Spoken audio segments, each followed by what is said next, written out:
Assalamualaikum warahmatullahi wabarakatuh.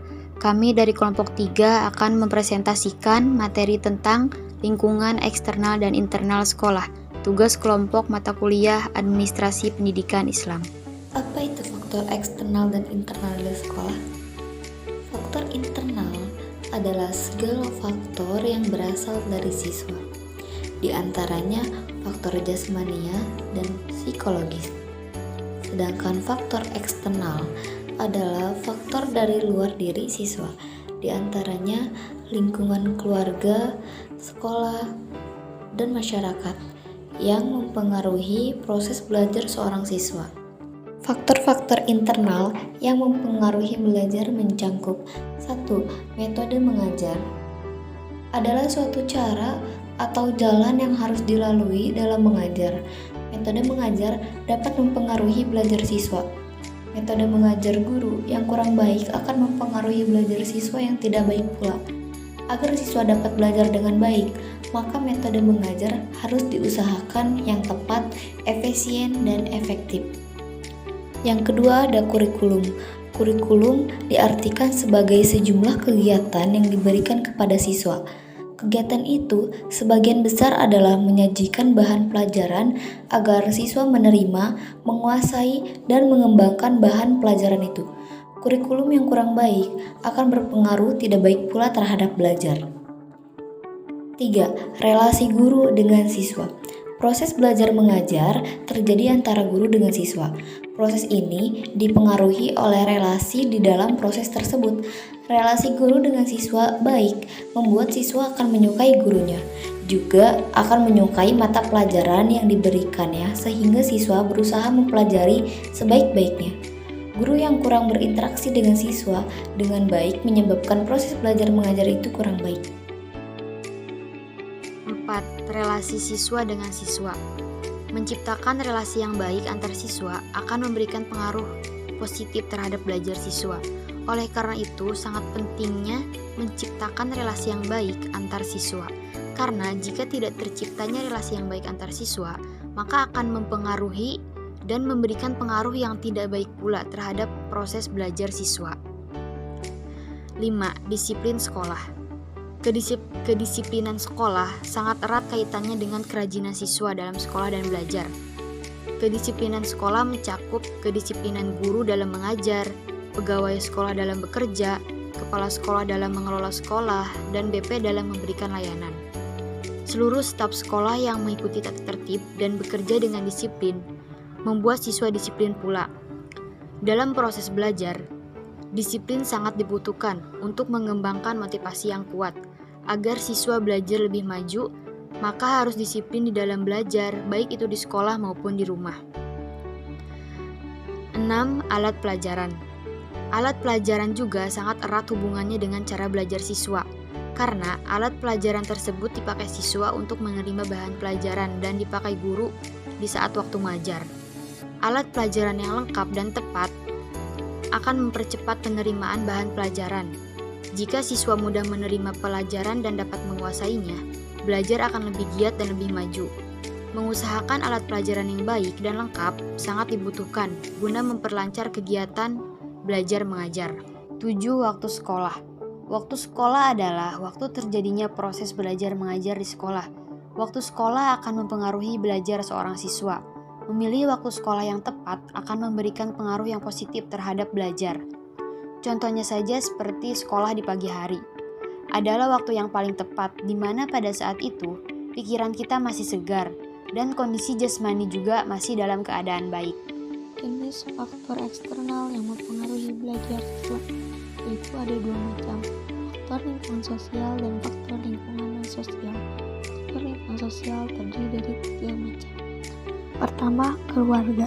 Keluarga sebagai lembaga pendidikan yang utama dan yang pertama, apalagi ibu, tidak dapat dipandang sebelah mata perannya dalam membangun atau mempengaruhi anak dalam belajar.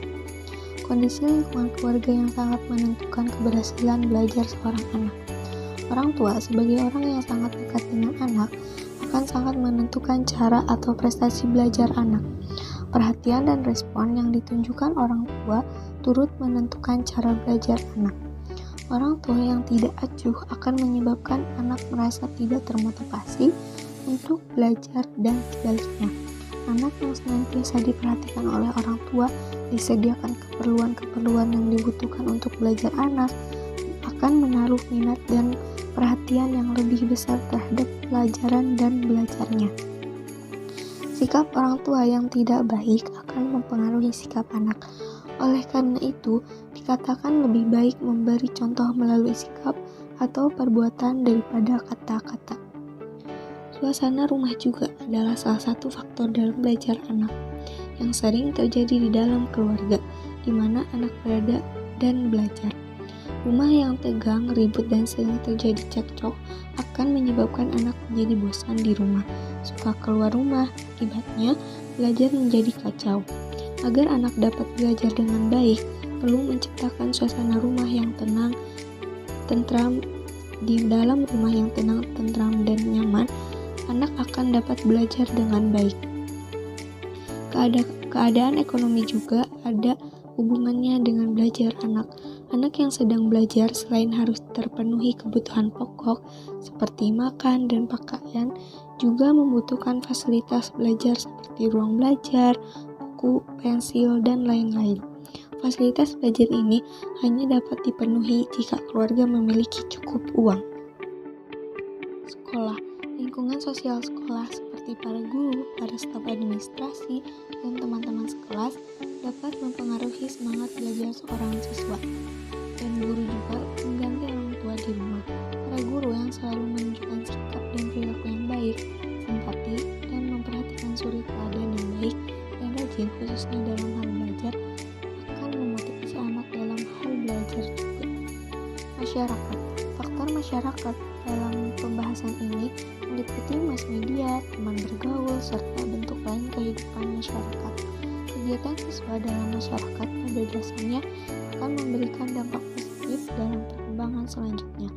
Selama kegiatan tersebut dapat dijaga dengan keseimbangan belajarnya, dan jika tidak dapat menjaga keseimbangan antara belajar dengan kegiatan di masyarakat, maka akan merugikan. Selanjutnya, mass media, khususnya radio, surat kabar, dan televisi, dapat memberi pengaruh positif dan negatif. Maka dari itu, jika anak atau siswa ingin membaca, mendengar, atau menonton, harus didampingi oleh orang tua atau orang yang lebih dewasa yang dapat dipercaya.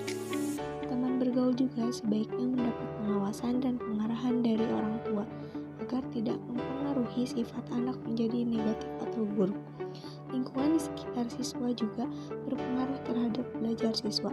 Masyarakat yang terdiri dari orang-orang yang tidak terpelajar dan memiliki kebiasaan tidak baik akan berpengaruh buruk terhadap siswa yang ada di situ dan sebaliknya.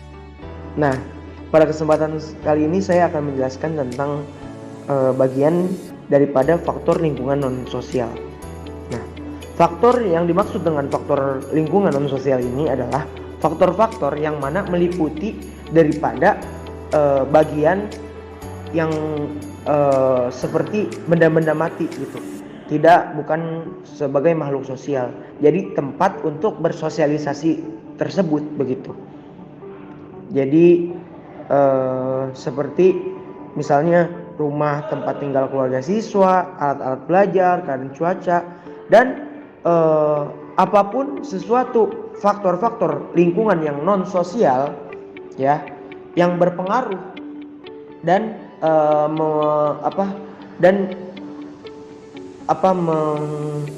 memberikan pengaruh terhadap lingkungan tersebut begitu.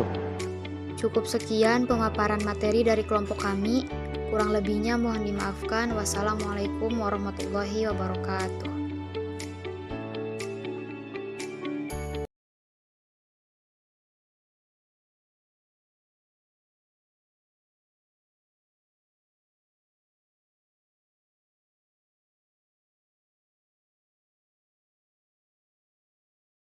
Cukup sekian pemaparan materi dari kelompok kami. Kurang lebihnya mohon dimaafkan. Wassalamualaikum warahmatullahi wabarakatuh.